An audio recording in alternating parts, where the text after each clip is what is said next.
Alors bonjour à tous, Jean Robin, journaliste, éditeur et soldat du Christ. Alors aujourd'hui on va parler de choses sérieuses, comme d'habitude, mais cette fois je vais vous parler d'une opération sur le terrain que je vous invite à faire si vous voulez gagner des victoires pour la résistance française, que vous vouliez adhérer au mouvement Paix que je dirige, patriote anti-islam et xénophile, ou que vous vous sentiez proche sans être xénophile par exemple. Alors, cette opération, c'est l'opération plateau télé, que j'appelle moi bousculer les plateaux télé, et ça s'inscrit en fait dans une trilogie, ce que j'appelle les 3 B, Breivik, bousculer les plateaux télé et Beltrame. Donc ça, c'est notre programme de lancement du mouvement Paix. Là, il se lance tout doucement, oui, certains me disent « Ah, il se passe rien ».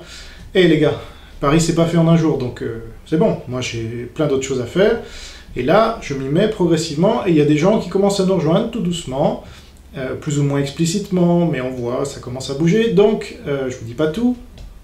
En tout cas voilà, nous on s'y met, on a lancé le mouvement, je vous y renvoie, paixenfrance.wordpress.com, on a fait une vidéo avec ma femme, et là on lance donc les 3 B, je rappelle Breivik, Beltrame et bousculer les plateaux télé. Alors, bon, Breivik, vous savez, c'est défendre sa liberté d'expression, j'ai noté là pour pas oublier, défendre la liberté d'expression d'un anti-islam et d'un anti-marxiste. Hein. Voilà, quand on défend la liberté d'expression, on ne défend pas les actes qu'a commis cette personne, alors, que je sache. Donc, nous, on défend sa liberté d'expression parce qu'on ne voit pas pourquoi un Che Guevara qui a tué 150 fois plus, parce qu'il est marxiste, il pourrait être un saint dans tous les médias de l'oligarchie, hein, et pas Breivik. On ne demande même pas à ce que Breivik soit un saint. Pour nous, c'est un monstre. Sauf que son idéologie anti-marxiste et anti-islam, on la partage. Et les 3 premiers tomes, donc ça c'est un des objectifs de ce Breivik, liberté d'expression pour Breivik, de cette campagne pour Breivik, notre objectif, c'est que les 3 premiers tomes que j'ai édités du manifeste, 3 tomes sur 6, du manifeste de Breivik, dont il n'a pas écrit une ligne, hein, les 3 premiers tomes, il a simplement rassemblé des textes fondamentaux et il les a organisés de manière intelligente pour qu'on comprenne ce qui se passe en Europe et en général dans l'Occident vis-à-vis de l'islam et du marxisme. Voilà. Tant qu'on n'a pas compris ça, on ne peut pas intellectuellement se lancer dans la bataille. Voilà. Donc c'est pour ça que moi j'ai édité ce livre, et je ne l'ai pas édité pour dire voilà j'ai édité Breivik, je m'en fiche. Je l'ai édité pour que vous le lisiez, figurez-vous. Et donc, c'est pour ça qu'on a fait de notre adhésion au mouvement Paix l'achat des 3 livres, des 3 premiers tomes de Breivik. Parce que d'une part, ça finance la résistance, d'autre part, c'est un acte, c'est pas juste un mail de soutien, et puis c'est un échange, c'est du commerce, c'est pas un don. Moi, je m'en fous des dons. Je sais que ça fait plus de marge, mais moi, ce qui m'intéresse, c'est que vous montiez en compétences. Voilà. Il faut, là, on est dans la merde, hein, donc intellectuellement, ça veut dire qu'on n'y est pas. Et ces 3 tomes permettent de monter en compétences. Bon. Donc, Beltrame, alors, dénonciation de l'oligarchie et de ses idiots utiles, évidemment, défense de l'honneur de la France et de son honneur militaire, très important, et dans la durée, parce que vous allez voir, ça commence déjà, là, ça va durer, on va nous le ressortir toutes les fois qu'il y aura l'occasion, et ouvrir les yeux de nos compatriotes sur l'état véritable de la France. Bon, mais là, c'est pas le sujet, donc je m'étends pas.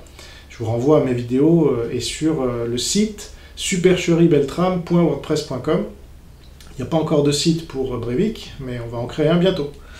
Voilà. Et là, il n'y a pas encore de site non plus pour bousculer les plateaux télé, mais c'est pareil, on va en créer un bientôt, parce que c'est ça une campagne de guerre de l'information. C'est on a une idée, on en fait une vidéo, ensuite on crée un blog qui va permettre de rassembler, et on fera ça pour toutes nos campagnes, comme on a déjà commencé de le faire sur le Steron Gate. Hein, et là, ça commence à porter ses fruits. J'aurai bientôt quelque chose à vous annoncer, justement. Donc, on crée un blog, on rassemble toute l'information là, et on balance le lien ici ou là pour faciliter dans les commentaires de YouTube, dans les commentaires de où vous voulez, entre nous ou aux gens à qui on veut informer en un seul lien, ils n'ont qu'à cliquer, ils ont tout. Voilà. S'ils ne veulent pas comprendre, bah, c'est que ce sont nos ennemis ou c'est qu'ils ne sont pas prêts, et voilà. Au moins, nous, on a fait notre boulot. Il faut rendre les choses simples. Voilà. Donc, rassembler les informations dans un seul lien. Donc, aujourd'hui, je vais vous parler de bousculer les plateaux télé, le 3e B, hein, Beltrame, Breivik, bousculer les plateaux télé. Donc là, globalement, je vais vous donner les objectifs. Premièrement, faire connaître notre mouvement, parce qu'on n'est pas connu pour l'instant, et c'est normal. il n'y a pas de raison qu'on le soit. Ensuite, confronter l'oligarchie sur son terrain. Et troisièmement, identifier et recruter les Français courageux, parce qu'il y en a, je le sais, en tout cas j'espère, les faire connaître de nous et des Français, et les faire monter en compétences. Et je vais le démontrer. Alors, pourquoi cet appel à l'action, déjà? Parce qu'on me dit, là, je sais pas, quand je suis passé, j'ai commencé à expliquer, oh, à quoi ça sert, on voit pas... Bon. Et les gars, bon, vous comprenez rien, ok, mais maintenant, écoutez-moi, parce que là, il faut que je fasse tout le boulot, j'ai compris, il faut que je vous dise tout de A à B, mais vous pouvez quand même un minimum réfléchir par vous-même. Mais là, je vais tout vous donner, voilà, pour que vous disiez plus, oh, à quoi ça sert, on voit pas, et puis de toute façon, bon, je reviens pas là-dessus.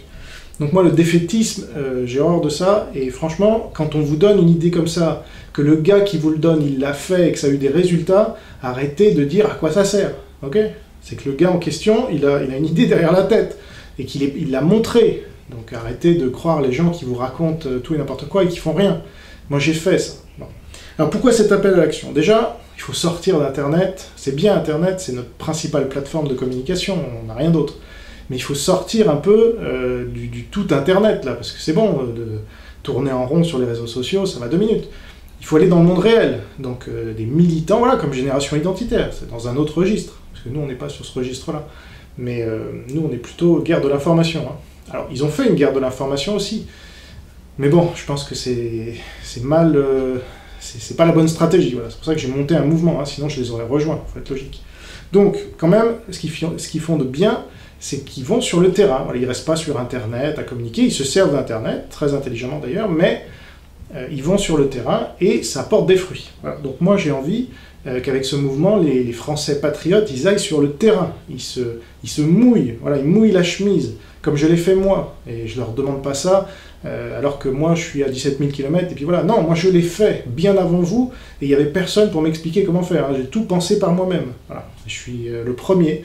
Donc je vous donne les recettes, là, je vais vous donner dans cette vidéo, les raisons, les stratégies, les recettes, vous saurez tout. Donc voilà, mais il faut aller sur le terrain. Deuxièmement, il faut se frotter justement à l'ennemi. L'ennemi, c'est, comme on a vu dans un livre, alors là je vous renvoie à un livre, il faut que je vous en parle parce que c'est très important. En plus c'est édité par mes amis de Riposte Laïque. Il faut que j'ai le titre exact et le nom exact de l'auteur. Voilà. Donc c'est le lieutenant-colonel en plus. Alors on a Beltrame érigé en héros, qui est lieutenant-colonel, alors que c'est pas un héros du tout et que c'est un suicidaire, etc. Et puis on a un lieutenant-colonel qui lui est beaucoup plus proche de ce que moi j'appelle un héros, qui a écrit un livre, donc chez Riposte Laïque. Donc quand on est lieutenant-colonel, il faut en avoir déjà pour éditer chez Riposte Laïque. Il s'appelle François Cerisier. Et donc son livre c'est Guerre à l'Occident, guerre en Occident. Lisez-le. Et dans ce livre, vous avez un concept que je reprends à mon compte, que vous retrouvez aussi sur le site Guerre en France et sur d'autres sites. Il faut le démocratiser à fond parce que ça résume très bien de quoi il s'agit, quel est l'ennemi. Vous savez, si vous ne désignez pas l'ennemi, c'est foutu. Vous pouvez pas... Donc là, on dit oui, l'oligarchie, l'islam, c'est pas clair. Donc là, il y a un terme TSI qu'emploie ce lieutenant-colonel, qui est quelqu'un de l'armée, formé pour désigner des ennemis, pour faire des EFR, des effets finaux recherchés, etc. Donc il a la formation intellectuelle et de terrain. Et donc lui, il est arrivé avec un terme TSI. Et ça veut dire tenant du système islamique. Voilà. Et ça inclut aussi bien des musulmans que leurs idiots utiles. Et parmi eux, il y a les gauchistes, les no-borders et tout ça, et l'oligarchie, naturellement. Hein, c'est son principal allié aujourd'hui. Donc, tenant du système islamique, vous avez votre ennemi là. Quand vous désignez cet ennemi-là, on sait que vous êtes dans notre camp. Voilà, ça c'est notre camp. Donc, je reviens à là où j'étais en train de vous dire. Donc, plus on fait partie de l'oligarchie, plus on est à la télé. Et donc, nous, on va se frotter à l'ennemi. L'ennemi, il est à la télé. Hein. Il n'est pas que dans les mosquées. Donc, j'ai pas envie d'ailleurs qu'on se frotte aux mosquées. Je ne vois pas trop ce qu'il y a à faire aux mosquées, à part prendre des coups et en donner. Donc, nous, on est un mouvement non violent. On respecte les musulmans, même s'ils nous colonisent. On les respecte dans le sens où ce sont des êtres humains. Et donc, on n'a pas ni à les violenter, ni à les tuer, ni à quoi que ce soit, évidemment. Et il ne faut pas non plus chercher la guerre civile. Il faut l'éviter. Donc pour ça, il y a 1000 fois plus de raisons d'aller dans les médias, et notamment à la télévision, parce que c'est là où se réunit l'oligarchie. Je ne sais pas si vous avez remarqué ça, mais généralement, plus on est médiatisé, plus on fait partie de l'oligarchie. Donc, on me dit Robert Ménard est un résistant. Non, c'est un des plus invités ces 30 dernières années en France à la télé. D'abord avec Reporters sans frontières, après, à chaque fois, c'est un trotskiste, donc méfiez-vous.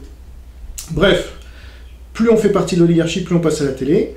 La télévision, comme je l'ai dit, lors de ma première télévision, justement, j'ai fait que 2 télés, une locale à France O et une nationale chez Tadi. La première télé que j'ai faite, vous verrez, elle est sur ma chaîne, j'ai dit en direct, face aux gars, conditions du direct, la télévision est un outil de décérébration massive de notre peuple. Donc il faut utiliser cet outil-là qu'on finance en plus, qui nous censure, qui nous maltraite, qui nous traite de fascistes et de nazis alors qu'on est patriotes. Donc il ne faut pas hésiter à aller au cœur de la bête, se faire entendre et exercer notre droit à la liberté d'expression. Donc dans les plateaux qui donc invitent des gens, des humains, pour faire croire qu'il y a une démocratie, en fait, il n'y a pas de démocratie, et donc on met juste les gens en randonnion, on leur demande de se la fermer, de se la boucler. Eux, ils ont le privilège d'être proches des gens connus, voilà, c'est les nouvelles idoles, et donc nous, on veut exploser ce système, au sens figuré évidemment, pas au sens propre. Alors je précise, pas de violence, pas de bombes, pas de machin. De toute façon, je vais y venir, vous êtes fouillés à l'entrée. Vous pouvez même pas passer un téléphone portable, donc les bombes, laissez tomber. Et puis nous, on est contre, évidemment. Donc, c'est important de se frotter à l'oligarchie, en direct, face à eux. C'est un peu, si vous voulez, c'est un peu le château de Versailles, sous Louis XIV, la télévision. Cette sorte de château fort, là même, où on prenait les seigneurs, là où ils se réunissaient, il faut prendre d'assaut cette forteresse-là, il faut la faire tomber, voilà. Parce que c'est le bras armé de l'oligarchie aujourd'hui, qui est donc tenant du système islamique. Je ne sais pas si vous avez remarqué, mais les médias sont ultra islamophiles. Voilà. Donc, les médias sont le bras armé de l'oligarchie, ils nous censurent, ils nous manipulent, on les finance. Alors, super. Donc là, il s'agit de leur rendre la monnaie de leur pièce. Ni plus ni moins. Quand on me dit « Ah, à quoi ça sert ?» il y a un rôle symbolique là-dedans. C'est très important de montrer déjà à tous les Français que c'est possible. Voilà. Parce que les Français, ils désespèrent. Donc, il y a aussi un petit plaisir, j'avoue, c'est de mettre tout ce petit monde, parce que moi je l'ai fait 3 fois, c'est de mettre ce petit monde un petit peu mal à l'aise là, pendant quelques instants, mais qui reste, parce que c'est médiatisé, c'est enregistré et ça passe ensuite sur Internet en boucle. Donc le malaise de cette oligarchie qui se rend compte qu'il y a un peuple et qu'elle est en train de l'écraser et que ce peuple se révolte en disant « arrêtez de nous faire chier », pour être poli, donc on ne va pas se laisser comme ça manipuler, extorquer, censurer avec notre argent en plus, vous avez rêvé ou quoi? C'est bon. Donc là on passe ce message, on passe beaucoup de messages en faisant ces interventions sur les plateaux télé. Voilà. Donc, alors si je voulais être un peu, comment on va dire, provocateur, c'est pas mon genre, vraiment, eh bien, je dirais que là, il s'agit de faire des attentats médiatiques non violents. Voilà. A-M-N, si vous voulez. Donc, si on prend... Qu'est-ce qui s'est passé le 11 septembre? Ok, c'était les Américains qui ont fait le job, merci Soral, merci je sais pas qui. Non, là je parle de la réalité, c'est-à-dire ce sont des musulmans fanatiques, bon, des musulmans quoi. Ben Laden et sa troupe, avec peu d'argent d'ailleurs, il a fallu peu de moyens finalement, ils ont retourné le système économique, financier qu'ils détestent, contre lui-même. Donc, ils se sont servis des armes du système, les avions, c'est pas les musulmans qui les ont inventés, les tours du World Trade Center, c'est pas eux qui les ont construites. Donc ils ont pris ça, et ils les ont lancés l'un dans l'autre, et ça a fait ce que ça a fait, c'est-à-dire le déclenchement de la Troisième Guerre mondiale, très concrètement. Donc nous, on n'est pas violents, justement, on n'est pas musulmans, on n'est pas des tarés, mais on n'est pas trop cons. Et donc, on va prendre le système qui est notre ennemi, c'est-à-dire l'oligarchie et tenant du système islamique, et donc, on va retourner contre lui-même cette télévision-là, notamment, vous pouvez faire ça à la radio aussi, mais là, je parle juste de la télévision. Donc, vous pouvez retourner la télévision contre elle-même, c'est-à-dire elle nous invite dans son antre, les Français, là, le peuple, le bas peuple, le tiers-état, ou je sais pas quoi, là, on est en situation pré-révolutionnaire, donc on nous invite sur les plateaux pour faire croire qu'on est en démocratie, alors qu'on peut que se la fermer, et ben nous on va l'ouvrir justement. Voilà. On va aller au cœur du système, et au moment où ils attendent le moins, on va intervenir et on va exercer notre liberté d'expression, donc on va faire un attentat médiatique, et ça va être vu des millions de fois, comme je vais vous le démontrer avec ce que j'ai fait moi. Parce que là, je ne vous parle pas, on devrait, parce que peut-être... Non, là je l'ai fait 3 fois. C'était pas un hasard, et c'était voulu, et c'était planifié, et il y a eu des résultats. Donc là, ce que je vous dis, c'est du concret. Donc, façon non violente et légale, toujours, contrairement aux attentats du 11 septembre, mais les attentats médiatiques non violents, c'est ça, c'est le principe que j'ai inventé. Une fois qu'il y aura une intervention de l'un ou l'une d'entre vous, alors ça c'est intéressant, parce que bon, pour l'instant il n'y a que moi, et quelques autres, je vais y venir aussi, mais qui n'ont rien à voir avec moi, eh bien, cela nous fera connaître, ok? Parce que tout de suite, c'est vu des millions de fois, c'est ça l'avantage. Donc moi, ils me font marrer, les Papacito et les autres, avec leurs milliers, ou dizaines de milliers, ou même centaines de milliers de vues. Moi, quand je suis allé sur le plateau de Canal+, avec Ardisson, j'ai cumulé des millions de vues, directement. Et au Grand Journal, j'ai touché 10 millions de Français, voilà. C'est ça la différence. Donc là, on passe au niveau supérieur, c'est pour ça qu'Internet, c'est bien, mais là, il faut quand même viser un cran au-dessus. On vise la gagne, hein, on vise pas être dans le bac à sable. Bon. Donc, nous, qu'est-ce qui se passera quand une personne qui me regarde, là, passera à l'acte, ou plusieurs, je vais y venir, il y a plusieurs options. Eh bien nous, si c'est fait, évidemment, de façon non violente et légale, et sans insultes, sans choses rabaissantes, inutiles, nous on revendiquera, évidemment. Alors après, voilà, c'est un peu comme Daesh, hein. Est-ce que cette personne nous a fait allégeance ou pas? Ça, on laissera le flou, parce que du coup, on pourra jouer là-dessus, mais peu importe. Si on revendique, ça veut dire qu'on est à fond avec l'acte de cette personne. Voilà, c'est ça que ça voudra dire.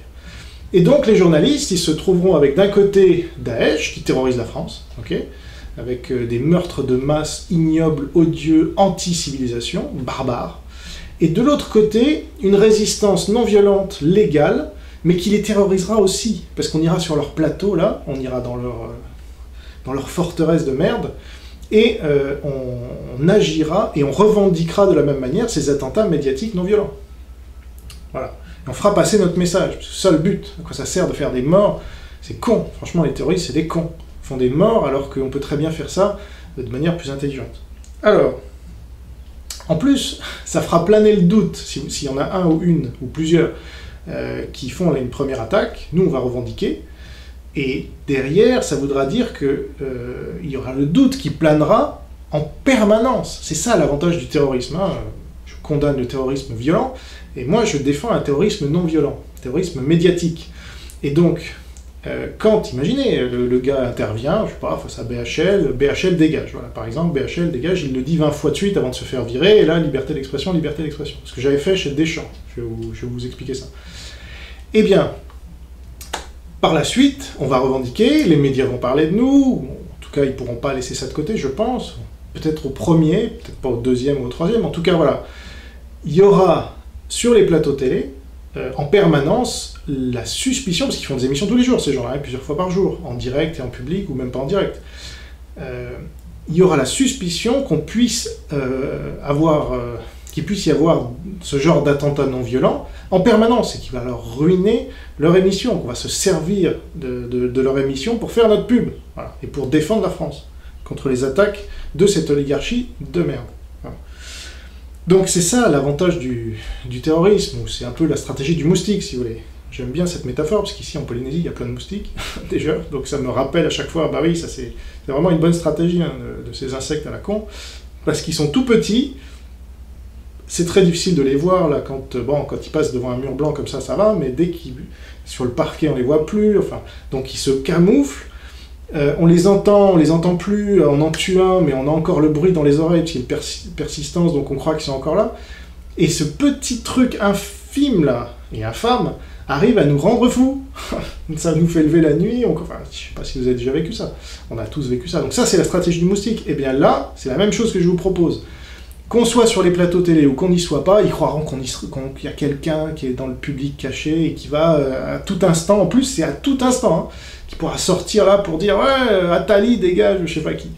Voilà, et c'est ça qui est très fort, parce que les gars, après, ça crée une tension permanente, ça ça les affaiblit, ils font des émissions de moins bonne qualité. Enfin, il y a tout un... Comme les terroristes, avec nos policiers et nos gendarmes. Voilà, il y en a plein qui désertent ou qui en ont marre en disant « Mais c'est quoi ces histoires?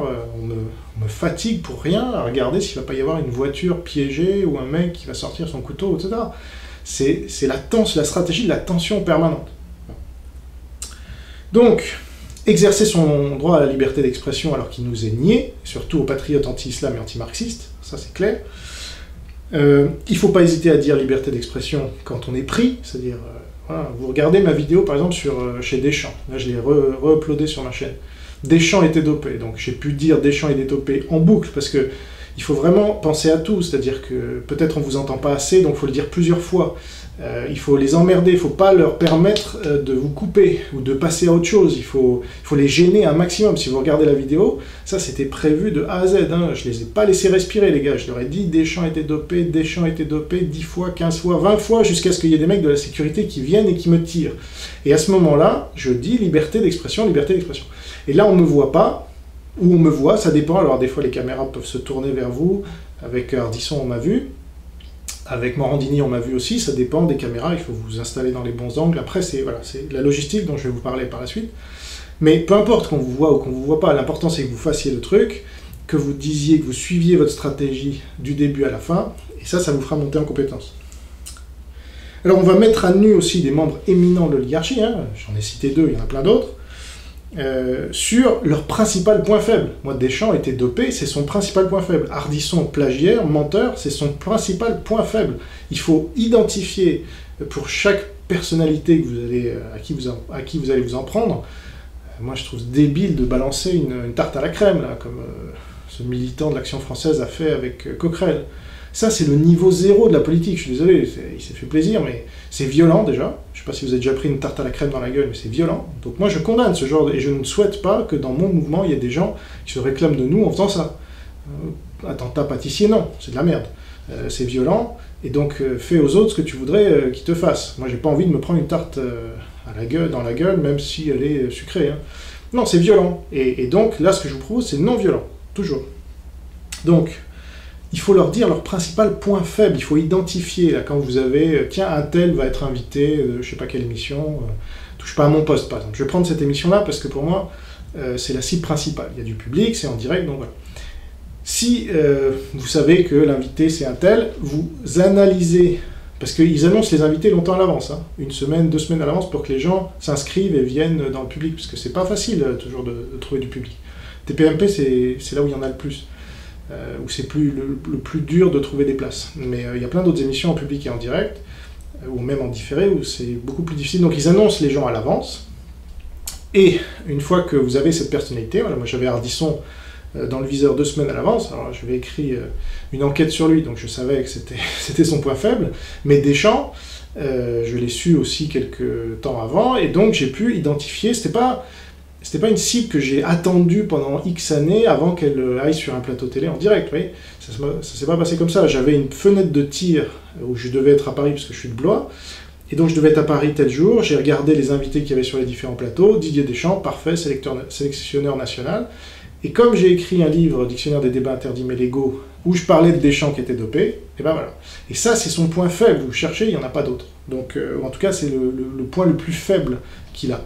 Et donc, vous appuyez dessus, et en boucle, et voilà. Et vous tapez dessus comme avec un marteau sur un clou. Hein. Et vous allez voir, ça va finir par rentrer. Donc, en faisant ça, vous incitez aussi d'autres à passer à l'acte. Ça, c'est ça qui est génial, parce que vous créez un phénomène. Là, moi, j'étais tout seul dans mon coin. On est allé 1 fois à 10, 1 fois à 2, 1 fois tout seul. Donc ça fait 3 fois, et je vais y revenir. Mais il n'y a pas eu d'effet d'entraînement, parce que j'avais pas un mouvement, parce que j'en avais pas... fait la systématisation comme je suis en train de le faire là pour un mouvement qui est donc la paix en France, et donc là il va y avoir des effets d'entraînement. Mais malgré ça, si vous regardez l'émission que j'avais faite où j'ai coincé Ardisson en direct, vous avez quelques jours plus tard un gars qui s'est réveillé, un black ou 3 blacks, ils se sont réveillés, ils étaient des pro-Dieudonné, voilà, ils sont allés sur le plateau pareil. Et ils ont porté une banderole là, et vous voyez, vous tapez Cantona Dieudonné, Et vous allez trouver ce passage, c'était après moi, donc je les ai inspirés, apparemment, très clairement. Ils se sont dit, tiens, on peut aller sur les plateaux télé, bah allons-y. Alors que ça n'avait rien à voir avec moi je les connaissais pas, ces gens-là, et ils me connaissaient pas. Mais ils ont vu ça, ils se sont dit, bah tiens, faisons la même chose, défendons Dieudonné, c'était à l'époque, l'affaire Dieudonné, tout ça. Et donc Cantona, comme ils étaient noirs, il les a fait descendre et il leur a donné son micro. Alors là, c'est royal. Donc si en plus vous êtes de couleur, comme on dit, puisque nous on est xénophiles, hein, on n'a rien contre les Noirs et les Arabes ou les Asiatiques, tout ce que vous voulez, eh bien vous aurez en plus la chance peut-être de tomber sur un Cantona qui va vous donner son micro. Alors là c'est royal, parce que là vous avez gagné dans tous les sens. Bon. Alors justement, rentrons un peu dans ce détail des 3 expériences personnelles. Donc, déjà, pour calmer un peu tout le monde, oui moi je suis trop jeune, je vais attendre un peu. Non. Vous n'êtes pas trop jeune. Moi, j'ai fait la première, j'avais 28 ans. Donc, c'est pas très très jeune, mais c'est pas vieux non plus. Donc, à 28 ans, en 2006, je suis allé sur le plateau du Grand Journal, devant 1 million de personnes en direct. Et vous voyez cette vidéo que j'ai uploadée sur ma chaîne. Le deuxième, je suis allé chez Morandini en 2012. Donc, j'avais 6 ans de plus, 34 ans. Et là, on était 10. Voilà. Parce que je me suis dit, tiens, je l'ai fait à 1. Cette fois, je vais y aller à 10. On va montrer que c'est possible. Voilà. Le but, c'était de montrer que c'était possible. On est tous partis en même temps, donc il n'y avait aucune velléité de dénonciation. L'invité, c'était Jean Roch, nous on s'en fichait. D'ailleurs, on ne connaissait pas les invités à l'avance, mais juste on est partis tous ensemble, en plein milieu de l'émission. Et ça les a mis KO. Ah, qu'est-ce qui se passe? Ah. Ils ont paniqué comme pas possible. C'est ça le but, notamment. Et puis en 2014, donc à 36 ans, j'ai coincé donc Deschamps en direct. Voilà, donc l'âge déjà, peu importe. Ensuite, c'est possible. Alors parce qu'on me dit non, c'est pas possible, il y a un décalage de 2-3... Non, c'est pas vrai, il n'y a pas de décalage. Faites-le, moi je l'ai fait. Donc, ça on me disait déjà à l'époque, il y a un décalage, ça sert à rien. Eh ben faites-le, puis vous verrez bien s'il y a un décalage. C'est légal, très important. Nous on n'a rien contre la loi, évidemment on la combat. La loi Guesso par exemple, la loi Pleven, toutes ces lois de merde. On les combat sur le plan intellectuel, mais on les enfreint pas. On n'est pas bête. C'est gratuit, hein, tout ce qu'il faut c'est une bonne paire de solidement accrochés, donc ça voilà, mais c'est gratuit. Donc ceux qui disent ah moi j'ai pas d'argent, bah non, mauvais prétexte. C'est efficace. Encore une fois, Ardisson des millions de vues, Morandini des millions de vues, Best of Télé etc. Et Ardisson et Deschamps 10 millions de personnes touchées sur 80 médias différents. Je les ai comptés à l'époque, c'est très important d'avoir ces chiffres en tête. Tout le monde en parle, ok, mais combien de médias exactement pour une audience de combien à peu près? Voilà. Donc, on fait tout avec rien. Et là, on en est à ce stade, c'est-à-dire qu'on débute, donc on n'a pas le choix. Il faut qu'on soit plus intelligent, et on a la force du faible, mais voilà, c'est-à-dire qu'il faut y aller, quoi. Donc ça nécessite peu de gens, on a peu de gens, peu de moyens, mais on va faire des miracles avec ce truc. Donc une fois j'y suis allé seul, une fois à 2 et une fois à 3, parce que avec Deschamps j'étais avec ma femme, qui a pu faire diversion. Donc ça, il y a des stratégies comme ça que vous pouvez mettre en place. Quand vous êtes tout seul, bon ben vous êtes tout seul, et puis quand vous êtes 10, ben alors là, vous êtes le roi du monde. Si vous arrivez à fédérer 10 personnes, aller sur le même plateau sans qu'ils sachent que vous êtes ensemble, attention, parce que s'ils savent, ils vont se douter d'un truc, eh bien, vous pouvez vous lever n'importe quand, à quelques minutes de distance, et là, vous leur ruinez leur émission. C'est carrément ça. Mais j'y reviendrai. Donc, le Ardisson, c'était beaucoup de travail et un peu de chance. Donc, beaucoup de travail. J'ai fait toute une enquête qui m'a pris tout l'été pour dégoter son plagiat, et son mensonge sur son plagiat. Et fin de l'été, article dans le Nouvel Obs, Thierry Ardisson annonce la sortie de son livre de mémoire, dont il va faire la promotion sur les plateaux télé, et là il commence à dire les plateaux télé, donc c'était de l'aubaine, d'autant qu'il revenait sur cette histoire de plagiat. Et donc j'ai pu m'inviter sur le plateau du Grand Journal, et en direct le coincer, donc ça c'est vraiment un coup de chance. Franchement, il faut... Déjà je l'avais coincé à la radio chez Morandini, je m'étais fait passer pour quelqu'un d'autre, parce qu'il attendait mon appel, évidemment, mon enquête était déjà parue, je me suis fait passer pour quelqu'un d'autre, et boum, en direct, là aussi vous retrouverez, je vais peut-être retélécharger... Donc déjà Morandini, ouais. Et je vais peut-être télécharger ça sur ma chaîne. Je l'ai coincé en direct, en face, je lui ai dit, alors vous avez plagié beaucoup plus que ce que vous avez dit. Et je l'ai recoincé derrière sur Canal+. Donc ça, c'est un peu le coup de maître. Il y a une chance sur 10 000 pour que vous le fassiez, hein, parce que ça, c'est un coup de chance. Ensuite, chez Morandini, donc, plus tard, 6 ans plus tard, là c'était un travail d'équipe, c'est-à-dire monter une équipe, là, les fameux Papacito, tout ça, bah, c'est n'importe quoi leur équipe. Nous, on n'est pas là pour faire de la gonflette. Nous, on a des cojones et on les montre, voilà, sur les plateaux télé. Quand Papacito sera capable de faire ça, on en reparlera. Donc, on est à 10 et on va tous en même temps sur un plateau télé sans montrer qu'on se connaît, et on part tous en même temps, et là, ça les panique, ou alors on aurait pu aussi se lever à 2-3 minutes de différence, et ça aurait perturbé l'émission, et au bout de 3 ou 4 interventions comme ça, ils arrêtent l'émission, parce qu'ils se disent « mais c'est pas possible ». Ils arrêtent, vous imaginez, il faut 2-3 minutes pour virer la personne, pour reprendre ses esprits, attendez, page de pub, machin, on revient, hop, nouvelle interruption, oh là là, bon, alors qu'est-ce qui se passe, et page de pub encore, ou bon, on va enchaîner, et puis 3e intervention, alors là, ils se disent, putain, mais il y en a combien? Et là, ils sont paumés, ils sont perdus, et ça n'a pas encore été fait, ça. C'est à vous de le faire. Moi, je peux plus rien faire, maintenant, je suis en Polynésie. Tout ce que je peux faire, c'est vous expliquer comment on fait, et que c'est possible, et que ça va avoir des conséquences hallucinantes. Ensuite, Deschamps, c'était... Alors là, c'est intéressant, parce que Deschamps, c'était une gestion de crise. Parce qu'on me dit, voilà, quand je dis ça, ah, mais moi, je suis connu, alors on va me reconnaître. Bon, ben moi, en 2014, est-ce que j'étais pas connu? Eh ben si. Et j'ai été reconnu, justement. C'est ça qui est intéressant. Donc, j'étais avec ma femme, qui a pu faire diversion, justement.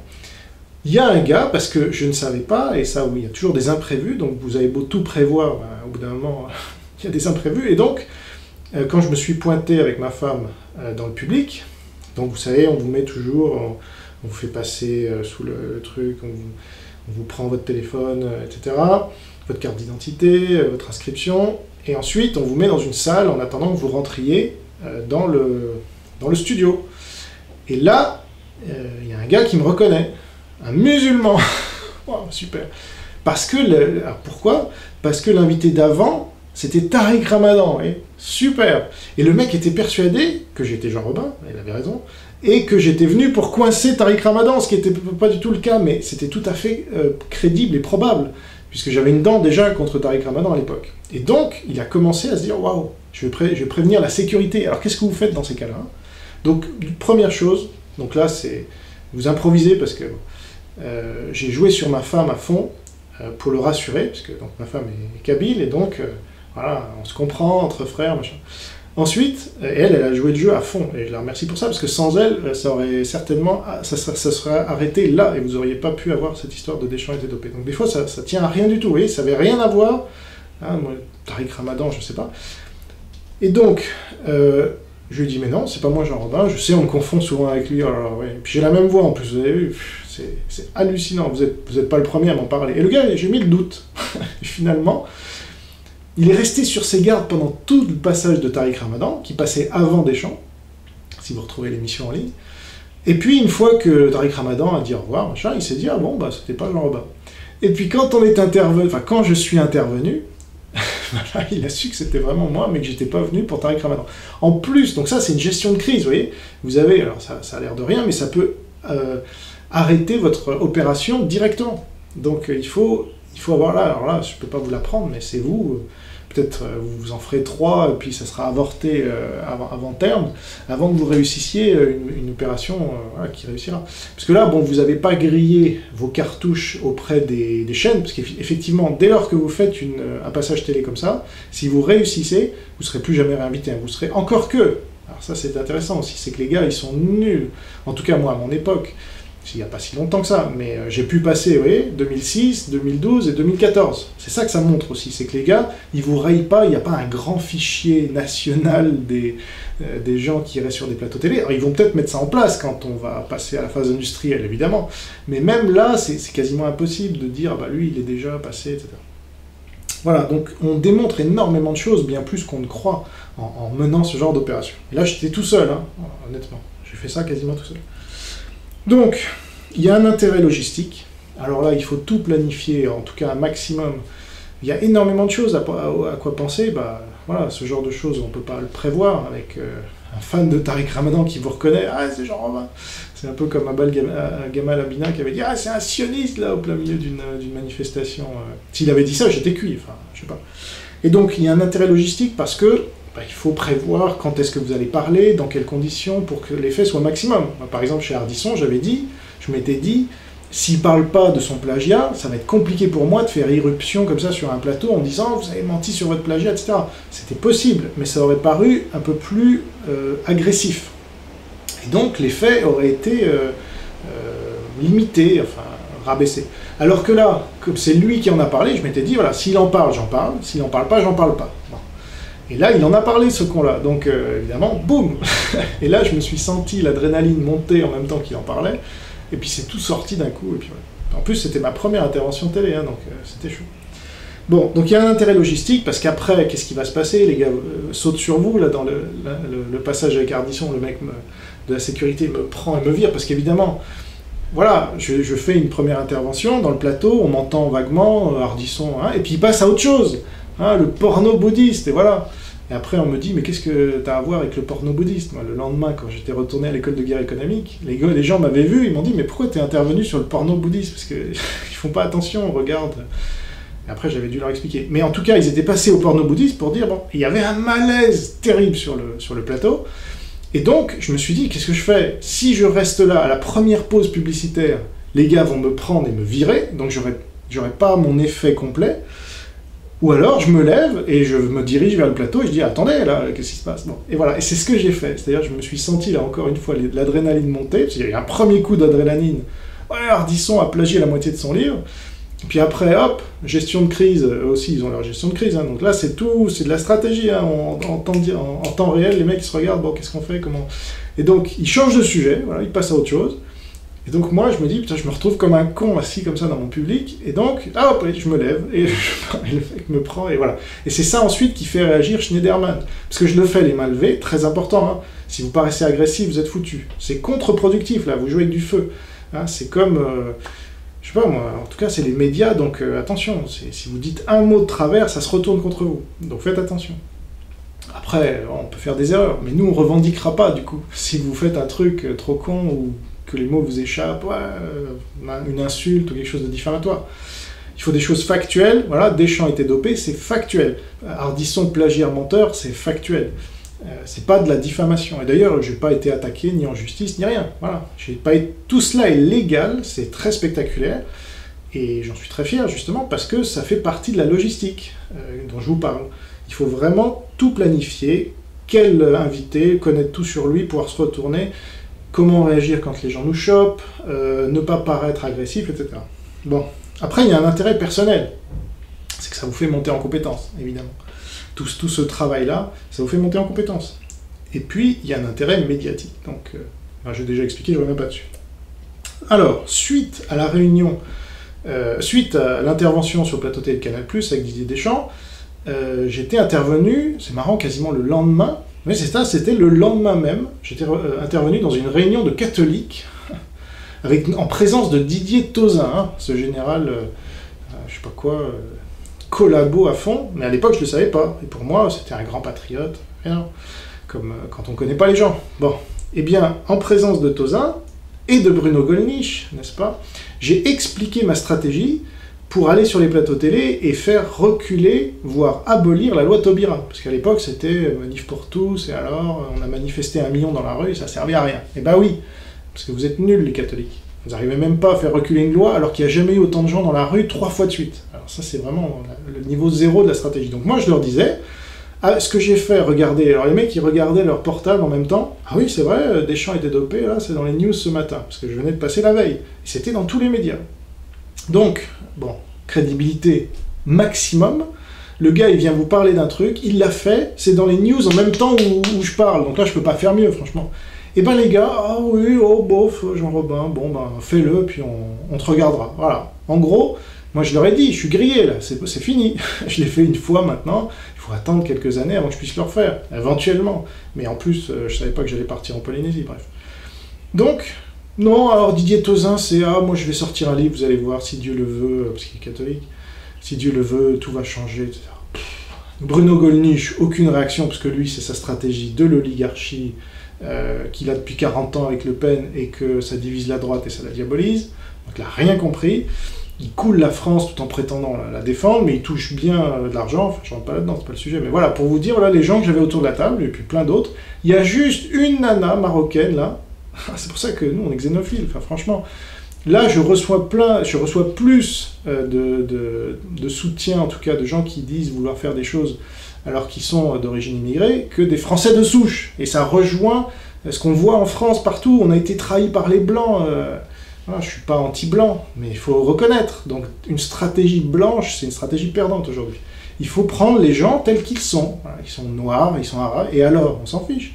S'ils veulent libérer la France, eh ben, tant mieux. Alors, on va pas leur dire, ah non, toi t'es noir, franchement, tu pourrais faire un effort. C'est débile. Voilà. Donc, il y a des masques qui tombent quand vous faites ça. Hein, chez Deschamps, moi j'avais pas prévu tout ça, mais il y a des gens autour d'une table, ils réagissent. Alors il y a les réactions d'Antoine Decaune, il panique. Didier Deschamps, il rigole parce qu'il sait pas c'est du lard ou du cochon. Et puis il y a une Natacha Polony, hein, soi-disant, ah oui, elle est vraiment résistante, patriote, machin. Et ben elle a pris la défense de tous ces gens-là. Voilà, de ces oligarques, parce qu'elle bosse pour eux, hein, elle touche le chèque. Donc c'est pas une résistance, c'est une collabo. Voilà, bah là, il y a des masques qui tombent. Ardisson, pareil, bon bah là, j'ai carrément mis un poil. Et voilà. Donc vous avez des masques qui tombent quand vous faites ce genre d'intervention. Ensuite, il y a des effets possibles d'entraînement, comme je disais. Alors, dans le cas d'Ardisson, je vous ai parlé de Cantona, et puis il y a eu Schneiderman. Alors Schneiderman, je ne le connaissais pas, il ne me connaissait pas non plus, il ne savait pas que j'étais de droite, c'est lui, il est d'extrême gauche, hein, Libé, Le Monde, tout ça. Et donc, comme Ardisson c'était son ennemi, et ça l'est toujours, je pense, mais moi je ne le savais pas, il a fait une émission, donc il m'a contacté suite à ça. Je me revois à l'école de guerre économique, je suis en train de bosser sur un dossier, et je reçois un mail de Daniel Schneiderman. Bon, alors est-ce qu'on peut vous voir, parce que, est-ce que c'est vrai ce que vous avez dit? Amenez-nous les preuves. Bon, ça c'est du journalisme. Donc je lui ai amené les 6 bouquins qu'Ardisson avait plagiés, que j'avais trouvés, et je lui ai montré toute l'enquête, les 30 pages. Bon. Et donc il a fait cette émission, alors il n'a pas cité les 6 bouquins ni les 30 pages, mais il a fait un truc à sa sauce, et du coup ça... J'ai gagné, quoi, une deuxième fois, il y a eu le premier passage, et donc ça c'est un effet d'entraînement complètement imprévu, mais qui est arrivé parce que j'ai fait le premier pas, évidemment. Sur Morandini, bah, il paraît que l'extrait repasse régulièrement dans des best-of à la télé. Moi je ne regarde pas la télé, mais on m'a dit. Hein. Oh, t'as vu hier soir? Ah bon? Bah oui, t'étais sur le plateau de Morandini. Ah bon? Ah oui, c'est cette histoire. Donc voilà, ça repasse régulièrement. Et puis Deschamps, comme je vous ai dit, 80 médias, 10 millions de personnes touchées, à peu près. Alors ça, c'est quand même énorme. Donc, les conseils maintenant. Alors, comme je vous ai dit, n'imaginez pas faire un truc avec votre portable, je sais pas quoi, on vous le prend. Donc ça, c'est pas la peine. Pas de technologie en général, d'ailleurs. Hein. Donc il faut que votre stratégie, elle soit basée sur vous. Hein, votre paire de machin, et votre voix qui porte. Donc travaillez votre voix, parce que si vous dites... Deschamps est dopé, Deschamps est dopé, on n'entendra rien. Il ne faut pas que ça soit trop aigu, il ne faut pas que ça soit trop grave, il faut que vous projetiez la voix. Voilà, en théâtre, on fait ce genre d'exercice. Prenez des cours de théâtre, où vous faites parler devant votre glace, ou essayez de crier sans paraître violent, parce que ça c'est tout un art aussi. Donc il faut apprendre à faire porter votre voix. Il faut être calme, donc ça toujours. Parce que si vous perdez vos moyens et que vous faites des gestes intempestifs, on retient que ça, c'est l'apparence. Donc il faut faire très attention à l'apparence. Bien préparer l'opération, bien choisir ses cibles, aussi bien les émissions que les invités, ou l'invité. Bien choisir le timing. Si vous êtes... qu'est-ce que je peux vous donner comme exemple? Ben voilà, Ramadan par exemple, moi j'étais tenté. Quand j'ai vu ça, vous avez... C'est un peu comme on dise... c'est un peu un moustique dans une colonie de nudistes. Quand j'étais devant Ramadan, waouh, je peux me faire Ramadan là si je veux. Mais c'était pas ma stratégie, c'était pas mon objectif. Mon objectif, il était rodé pour Deschamps. Et j'ai bien fait parce que franchement, sans prendre Ramadan, on a bien vu derrière tous les gens qui tombent sur vous quand vous dites ah bah, Ramadan m'a violé. Ah salaud, sioniste, nazi, machin. Bon, j'ai été violé, mais c'est pas grave. Et j'ose le dire alors que je suis musulmane, et vous vous rendez compte? Donc voilà, c'est un système totalitaire l'islam, donc c'est pas étonnant. Et donc j'ai très bien fait de pas m'en prendre à Ramadan, alors que j'aurais pu... C'était facile, franchement, j'étais dans le public au moment où il parlait, donc j'aurais pu dire Ramadan vendu aux frères musulmans, je sais pas quoi. C'était pas une stratégie à laquelle j'avais pensé, réfléchi, donc ça aurait été bâclé, il y aurait eu des réactions violentes, d'antiracisme puissant contre moi. Et donc voilà, tout ça au niveau stratégique, c'était pas bon. Et donc j'ai été tenté quelques secondes, et puis je me suis dit non, je m'en suis tenu à ma vraie stratégie. Mais ça fait partie des choses qu'il faut gérer une fois que vous êtes sur le terrain. Et c'est en allant sur le terrain que vous vous en rendez compte. Si vous restez derrière votre PC et que vous dites ah oui, il faudrait faire ça, vous apprendrez rien. Mais effectivement, c'est à double tranchant. Vous prenez des risques. Donc, préparez bien votre stratégie au calme, à plat, avec des amis. Faites pas ça tout seul, parce qu'on peut se planter beaucoup plus facilement tout seul. Et puis, tenez-vous-en à votre stratégie. Et adaptez-la sur le terrain, évidemment. Allez sur le terrain avant. Voilà, les bons stratèges, ils vont sur le terrain avant. Moi, j'étais allé plusieurs jours à l'avance, voir un peu comment ça se passe. J'avais même vu comment me barrer du plateau et courir sans qu'il me... Enfin, j'étais dans des trucs, parce que c'était ma première intervention. Après, vous voyez que vous ne pouvez pas vous barrer comme ça en courant. Ils ont votre téléphone portable, votre carte d'identité. Ils gardent votre carte d'identité, hein, donc vous êtes dans leurs mains quelque part. Et puis vous serez fiché S certainement après, peut-être du fichier S, j'en sais rien. Maintenant, certainement, avec mon mouvement, mais peu importe. Parce qu'au bout d'un moment, on est résistant ou on l'est pas. Hein. Et donc voilà. Donc, essayez d'anticiper les différentes possibilités. Alors, je sais qu'il y en a beaucoup, mais essayez de vous faire des scénarios. Alors, si je dis ça et qu'il se passe ça, comment je peux réagir? Et puis, si je réagis comme ça, ensuite, qu'est-ce qui va se passer? Voilà. Essayez d'avoir 2, 3, 4 coups d'avance. Alors vous allez voir qu'il y a des milliers de scénarios qui vont apparaître, si vous y passez un peu de temps, mais après vous allez réduire aux scénarios les plus probables quand même. Puis après vous allez vous en rendre compte qu'il y en a un auquel vous n'avez pas du tout pensé, puis c'est celui qui est arrivé. Mais bon, au moins c'est un bon travail, ça permet de monter en compétence, et ça permet de vous aguerrir là aussi, parce que c'est de vous dont on parle. C'est vous sur le terrain, votre image, votre réputation, l'efficacité de votre mission. Donc là on est vraiment des guerriers de l'information, simplement, on n'est pas des militaires, hein, on est des guerriers de l'information, donc des guerriers, eh ben, ils sont sur le terrain, ils se battent, voilà, donc ils prennent des coups, ils en donnent, et si possible, ils atteignent leurs EFR, leurs effets finaux recherchés. Alors, maintenant, je conseille évidemment plutôt les directs en public que les émissions en différé. Mais, après tout, alors, il y a des avantages et des inconvénients dans les deux cas. Si vous voulez un maximum d'impact potentiel, c'est les directs, évidemment, qu'il faut cibler. Après, les différés, c'est un autre avantage, c'est que ça vous permet d'être moins vu, potentiellement, c'est pas garanti, mais si vous êtes prêt à aller sur les plateaux télé, mais que vous ne souhaitez pas nécessairement être très connu, ou en tout cas, parce qu'on peut vous voir, c'est un risque. Moi, ça ne m'est pas arrivé dans le cas de Deschamps, par exemple. 80 médias, 10 millions de personnes touchées, mais Jean Robin, nulle part. Hein. Il a fallu que ce soit moi qui en parle la première fois sur le plateau de TV Liberté, où j'étais invité peu de temps après. Donc vous voyez, c'est pas une garantie, même en direct. Mais il y a plus de chances, il y a plus de probabilités qu'on vous filme, et que donc on voit qui vous êtes, voire qu'on parle de vous, etc. Et moi, il est hors de question de faire ma pub, parce que j'avais déjà un historique, on savait qui j'étais, extrême droite, machin. Alors que je me dis contre l'extrême droite, justement, c'est eux que je désigne comme l'extrême droite, donc là, il y a un truc, ils ne savent pas gérer. Ah non, c'est Jean Robin, ils me connaissent, hein, ces gens-là, ils me connaissent très bien, et donc, ils ne parlent pas de moi, évidemment. Parce que, je sais pas, moi, Radio Vichy, ils n'allaient pas parler de Jean Moulin, évidemment. Je ne compare pas à Jean Moulin, mais bon, je compare les médias à Radio Vichy, ça c'est clair.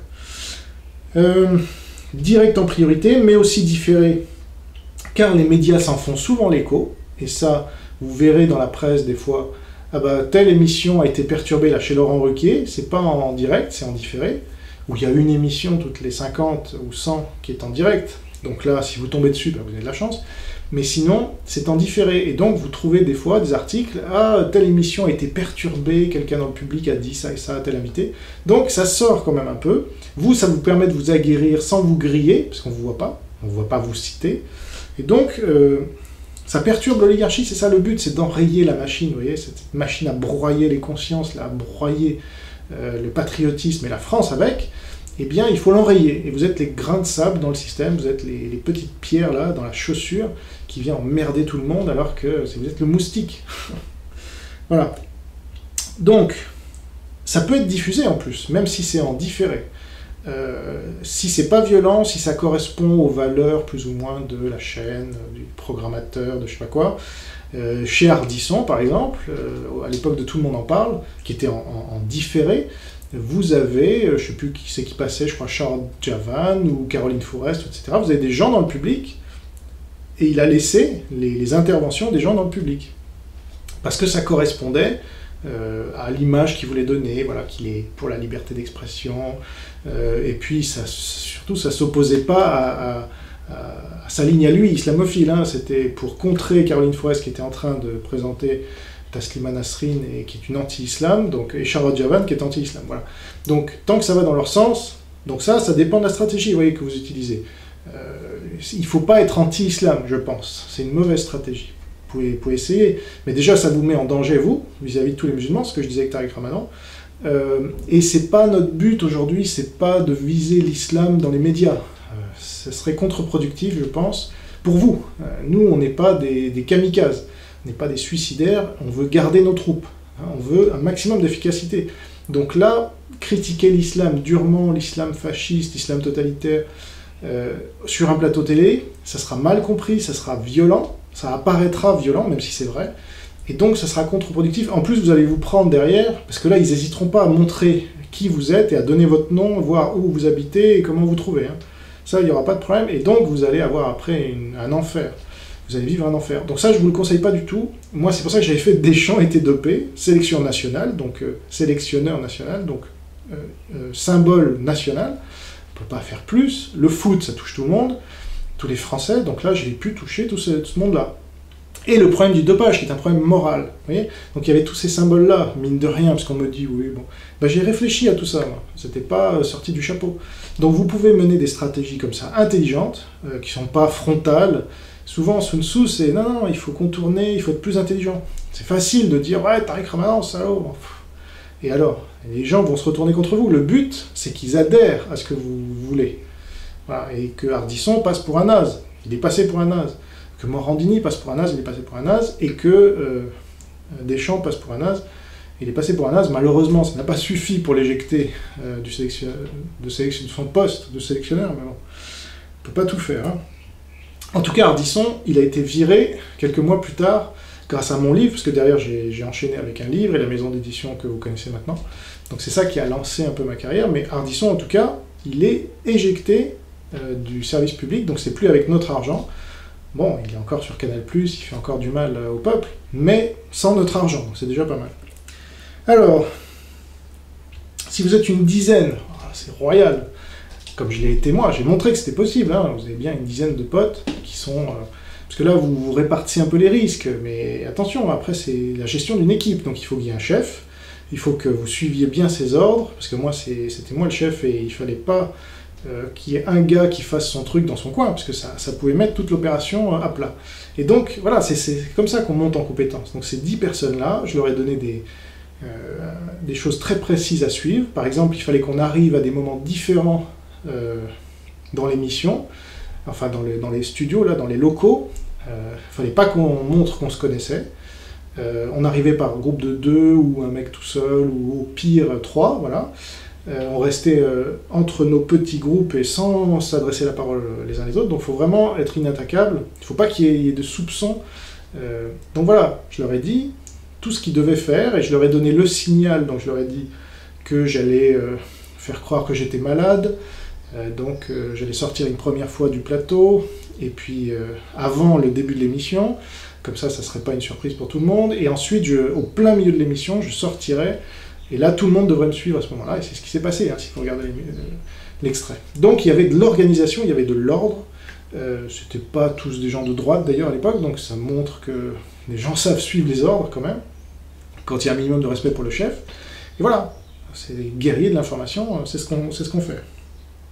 Donc, alors si vous en plus, donc là on était partis tous en même temps, donc ça les a bien déstabilisés, le sol se déroulait sous leurs pieds, c'était ça qui était drôle, et c'est beaucoup plus simple de rassembler 10 personnes avec cet objectif-là, parce que là ils n'ont rien à dire, ils ont juste à partir en même temps, donc c'était le seuil minimum que je leur demandais, parce que c'était pas des gens très impliqués non plus dans cette lutte-là, ça les faisait marrer, ils voyaient bien qu'ils risquaient rien et tout ça. Par contre, avec des gens un peu plus militants, là, vous allez pouvoir leur demander de se lever à 3 minutes d'intervalle, par exemple, ou après une coupure publicitaire qu'ils vont lancer pour faire diversion.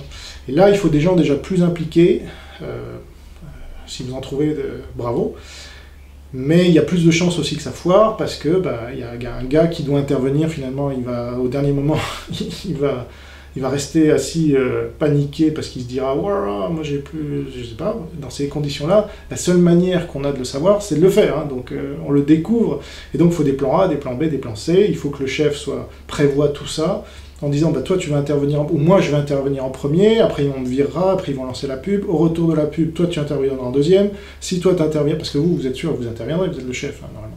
Mais si toi, le deuxième, t'es trop paniqué ou je sais pas quoi, bah c'est lui qui interviendra. Si lui, il est paniqué, c'est lui, et c'est lui, et c'est lui.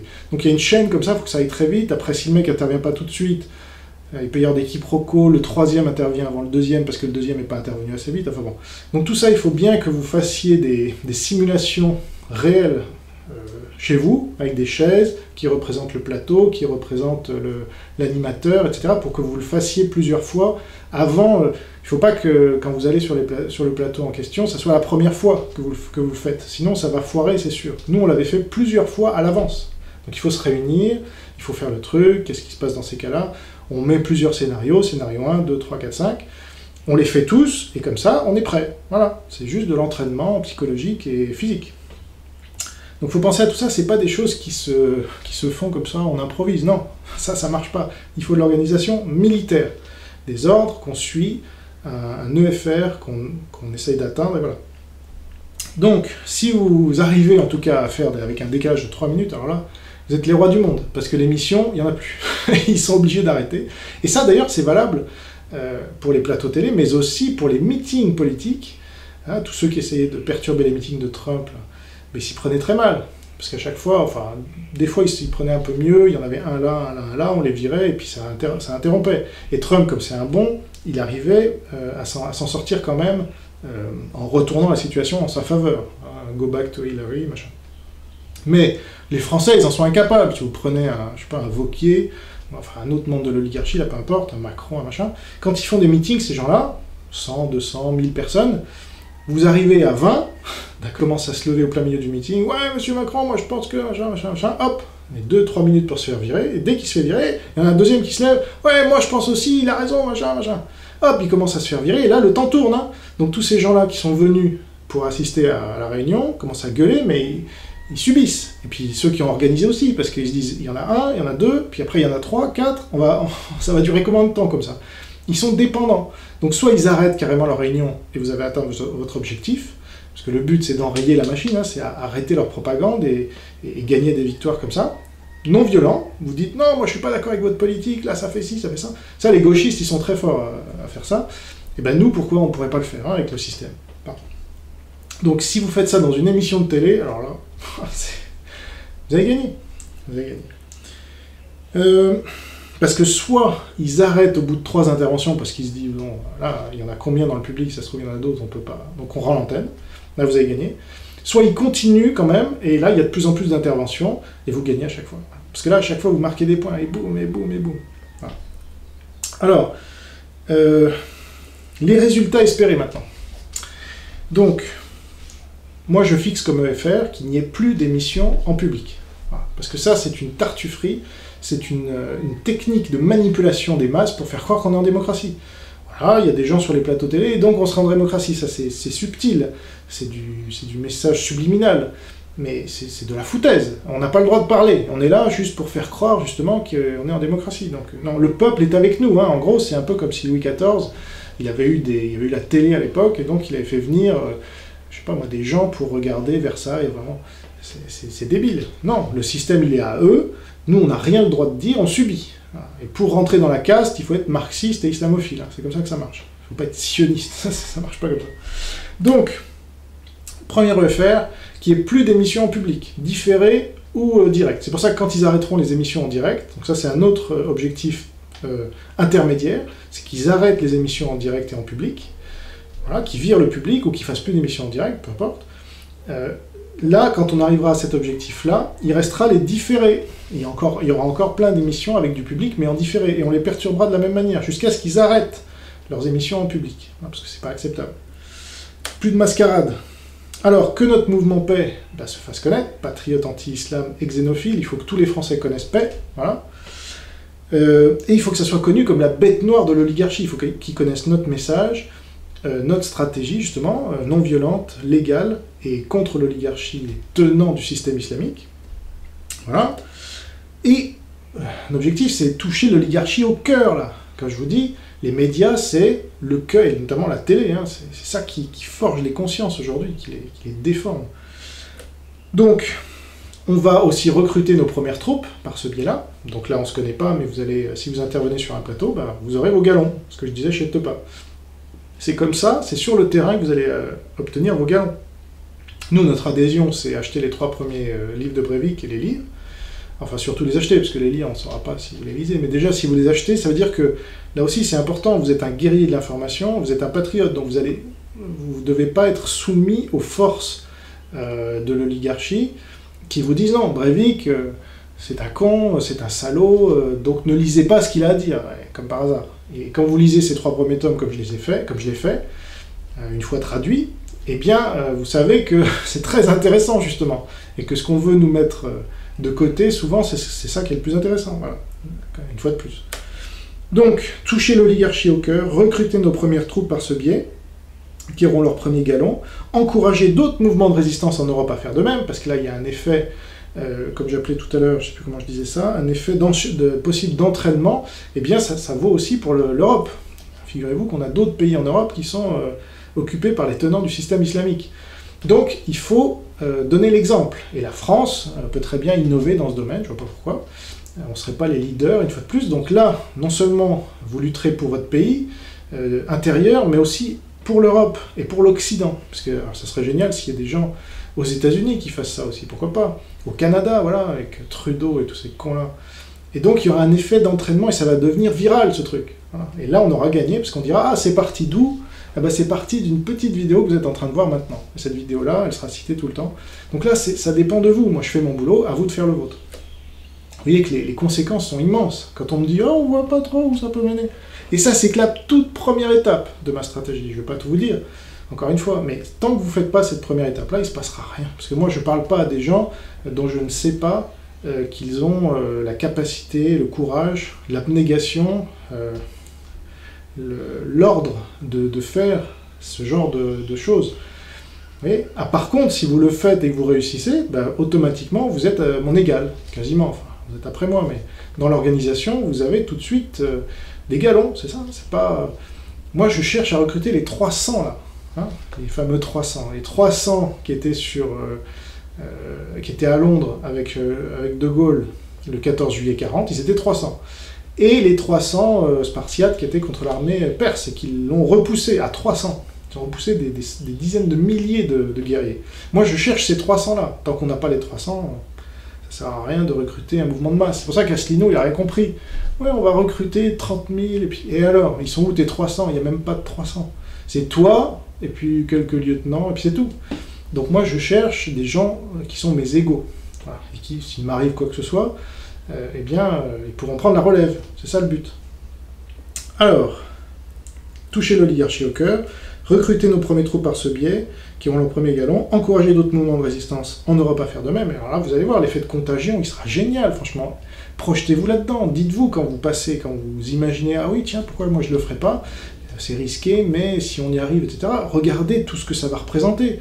Et c'est sûr, les premiers, c'est toujours plus dur, mais regardez-moi, je l'ai fait, il n'y avait aucun enjeu pour personne. Voilà. Je l'ai fait pour moi, pour me montrer déjà que j'en étais capable, pour m'apprendre des choses que je peux vous transmettre aujourd'hui, c'est ça, monter en compétence, pour emmerder les gens qui nous emmerdent au quotidien et qu'on ne peut jamais toucher, je suis allé les chercher sur le terrain. C'est trop facile de dire, ah, on est derrière notre télé, ils nous emmerdent, et puis on va voter Front National. Mais ça ne marche pas, voilà. Ça ne marche pas, le Front National fait partie du système. Donc au lieu de vous donner 1001 prétextes pour ne rien faire et rester le cul sur votre chaise, derrière à balancer des commentaires, ouais, genre Robin, t'es un con, machin, ou je sais pas quoi, je me plains qu'il y ait de l'islamisation et du marxisme. Si vous l'avez compris, c'est déjà bien, mais ceux qui se plaignent, ouais, il y a l'oligarchie, bon bah, bougez-vous les fesses pour pas être vulgaire. Parce que je reproche à Papacito d'être vulgaire, je vais pas commencer à l'être. Mais voilà, vous pouvez faire quelque chose là, tout est légal, il faut non-violent, sinon nous on reconnaît pas. Hein. Là on incite à être non-violent et légal, à suivre toutes les lois. Le premier qui dit une insulte diffamatoire, etc., on ne le reconnaîtra pas, on le condamnera. Alors ça, on sera très clair. On ne pourra pas venir nous chercher là-dessus parce que nous, on va être inattaquables. Hein. Et c'est ça le but des guerriers les vrais guerriers de l'information, ils sont inattaquables. Et pour être inattaquables aujourd'hui, on est non-violent, on suit la loi et on est xénophile. Voilà, parce qu'aujourd'hui, il y a le crime des crimes, c'est être raciste. Hein. Je ne sais pas si vous l'avez compris. Donc ça, on a tué dans l'œuf cette attaque. Et ceux qui ne comprennent toujours pas pourquoi on se dit xénophile alors qu'on se dit patriote et anti-islam, Imaginez, on se dit juste patriote anti-islam. Vous croyez qu'on va faire un pas sans qu'on nous dise raciste, fasciste, nazi? Non. On est xénophile aussi, donc pourquoi le cacher? Et là, ça tue dans l'œuf toute attaque informationnelle, déjà réputationnelle. C'est ça la guerre. Vous voulez la gagner ou vous voulez juste jouer aux petits chevaux là? Moi, je suis pas là pour jouer aux petits chevaux. Hein. Je suis là pour gagner la guerre. Et j'en ai rien à foutre de ceux qui me disent « Ouais, t'aimes pas les racistes ?» C'est pas la question. Moi, je leur tends la main aux racistes pour qu'ils soient plus racistes déjà, si possible, comme ça s'est passé pendant la Deuxième Guerre mondiale. Plein d'antisémites et de racistes sont devenus philosémites, au contact des juifs, voilà, qui étaient dans la résistance, figurez-vous, et De Gaulle attendait la France des cathédrales, il a eu la France des synagogues, parce que les juifs, ils étaient massacrés, beaucoup plus que les catholiques c'était peinard, hein, pour beaucoup. Bon, heureusement, il y avait l'Action française. Mais voilà, les troupes principales à Londres, elles venaient aussi de l'Action française, qui était antisémite, comme Daniel Cordier et d'autres. Et ben, ils sont devenus philosémites pour beaucoup, ces gens-là. Parce qu'ils ont vu que la propagande antisémite, ça, c'est le piège que vous tend Soral aussi. Et ceux qui sont sortis des griffes de Soral, comme Conversano, Hassen et d'autres, ben, vous regardez, il vous a tendu plein de pièges, ce piège du système. Les juifs, c'est des salauds, les protestants, c'est des salauds. Ça, vous sortiez ça de l'esprit aussi. Les catholiques, c'est des gentils. Donc voilà, là, c'est tout inversé. Donc il faut voir qu'aujourd'hui, les juifs, c'est pas les salauds, c'est pas ceux qui nous font péter des bombes n'importe où. Enfin, voilà. Et les protestants non plus. Donc, il faut sortir de cette propagande. Ça va prendre le temps que ça va prendre, mais moi, je ferai ce que je peux pour ça. Voilà. Donc, dernière chose, redonnons espoir aux Français en faisant ces interventions plateau. Là. Ça a l'air de rien comme ça, mais quand vous voyez des gens qui vont sortir... Évidemment, s'il y a un seul gars ou s'il n'y a aucun, bon, voilà, c'est mort. S'il y a un seul gars qui fait ça, puis il ne se passe rien pendant 10 mois ou plus, bon, bah, ça sera mort aussi. Mais s'il commence à y en avoir un, puis deux, puis 10, puis 20, ok ? Et ben c'est bon, on les a dans le creux de notre main, parce qu'après on est partout, on est nulle part et on est imprenable. Donc ça donnera un espoir fou, parce que tout de suite ça sera ultra médiatisé, c'est comme les attentats de terroristes de merde. Les médias couvrent ça à fond, et toute la France ne parle que de ça. Donc, si on réussit notre pari, toute la France aussi ne parlera que de ça, sans faire un seul mort, ni un seul blessé. On va juste blesser un certain nombre d'orgueils, hein, de ces oligarques de merde, et on va tuer des réputations. Voilà, ça oui, ça à fond. Il faut tuer. Deschamps était dopé, ça, ta réputation, je l'ai tué, mon gars. En tout cas, je lui ai contribué. Ardisson est un plagiaire menteur, ça, sa réputation, je l'ai bien tué. Donc ça, voilà, c'est comme ça qu'on tue et qu'on blesse, nous. C'est des réputations, et je sais plus ce que j'ai dit. Donc, c'est gagner des victoires aussi. Et on est là pour gagner, on n'est pas là pour tricoter. Donc, enfiler des perles. Nous, on est là pour gagner. Il faut des petites victoires au début, parce qu'on est petit, voilà, on s'en fiche. On commence à notre niveau, et puis au fur et à mesure, on va monter. Et puis au fur et à mesure que les gens vont nous voir gagner, ils vont nous rejoindre. C'est comme ça que ça se passe, la psychologie humaine. Hein. La résistance, au début, c'était rien du tout. Comme je vous disais, il y a 300 mecs sur un bateau, qui fêtaient le 14 juillet 40. Et puis après, bah, au pouvoir. Ah, voilà. Donc, il faut commencer au commencement. Voilà. Au commencement, Dieu créa les cieux et la terre. Il n'a pas commencé, alors c'est Dieu, c'est peut-être pas un bon exemple. Mais nous, on est ces créatures, donc il faut qu'on commence petit, là où on est, il faut qu'on se reconnaisse entre nous. Moi, ce que j'aime bien avec les clashs qu'il y a en ce moment dans la dissidence, la chiassidence plutôt, c'est qu'on commence à voir les camps. On commence à voir que les Conversano, Hassen, Suavelos et tout ça, et ben, ils sont de notre côté, hein, parce qu'ils se clashent avec les Papacito et les machins, qui ont une attitude détestable envers eux, anti-patriote. Dario Shevchenko, j'en parlerai peut-être, mais ce qu'il a fait à Daniel Conversano, c'est ignoble. Comment on peut se revendiquer après de ça? Et le Raptor et Papacito, tout ça, ont couvert. Donc voilà, il y a des camps là, et puis ils ont beau taper sur ça, là en fait c'est les mêmes. Je vous renvoie à ma vidéo sur Papacito. Donc là, c'est dans l'action. Alors, il peut y avoir des clashs sur Internet, très bien, mais là, il faut aller sur le terrain, les gars. Et là, on se reconnaîtra entre nous, les vrais valeureux, hein, les vrais guerriers, les gens qui en ont, qui veulent vraiment libérer le pays. Le pays, il ne va pas se libérer tout seul, figurez-vous. Il faut des gens, et là, vous avez le pouvoir. Vous vous rendez compte du pouvoir que vous avez, grâce à la télévision, grâce à la stratégie que je viens de vous donner.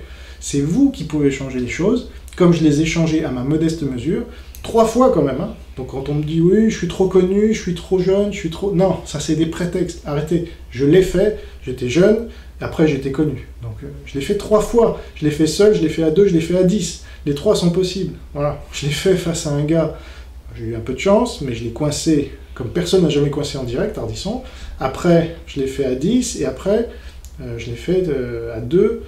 Voilà. et avec des cibles différentes à chaque fois, avec des objectifs différents, mais j'ai réussi. Et je vous parle même pas là d'un quatrième, parce que là c'était clairement de la chance, mais bon, c'est intéressant aussi de savoir. Si vous vous inscrivez dans les gens qui peuvent aller sur les plateaux télé, comme public, hein, évidemment, eh bien, on va vous contacter, comme on m'avait contacté moi. C'était Paul Amar, à l'époque où il y avait une émission sur le service public. Eh bien, il m'a contacté, et puis au bout d'un moment, on m'a dit ouais, est-ce que vous voudriez poser une question à la ministre de la Culture?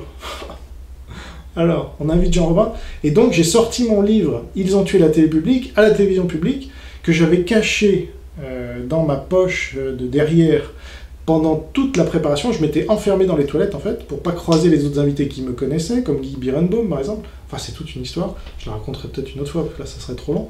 Eh bien, j'ai sorti mon livre, ils ne savaient pas que j'avais un livre, on retrouvera peut-être l'extrême, j'ai cherché, je n'ai pas trouvé, donc peut-être vous pourrez chercher, Paul Amar, Jean Robin, je sais pas quoi.